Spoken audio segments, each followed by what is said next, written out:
Your stomach? Henner Gracie is part of the family that invented Brazilian Jiu-Jitsu, or BJJ for short. He believes training police officers in the martial art will lead to less violent arrests and a healthier relationship with the community. How does anybody expect an officer to take a violent resisting person into custody if we don't give them the tools to do so? It's common sense. If you ask me to do something, teach me how to do it.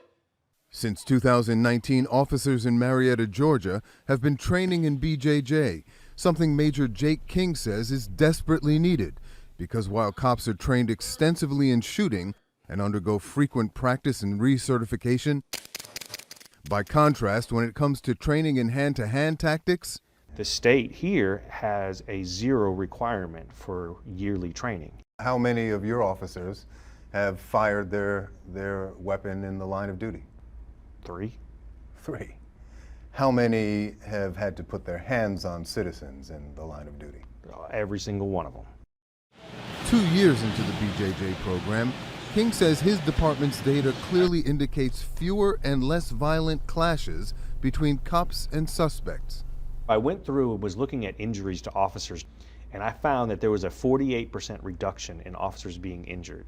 So then I started researching more, and we reduced injuries to suspects by 53%. Based on the deployment of Brazilian Jiu-Jitsu in patrol? Yes. And if you scuffled, resisted arrest, you were 200% more likely to be injured by a non-Jiu-Jitsu officer than somebody that had been through the mandatory program or was a practitioner of Jiu-Jitsu. Really? Then I went through workers' comp claims, and we saved almost $70,000 in the first year. Significantly less than what the program costs us to run, for sure.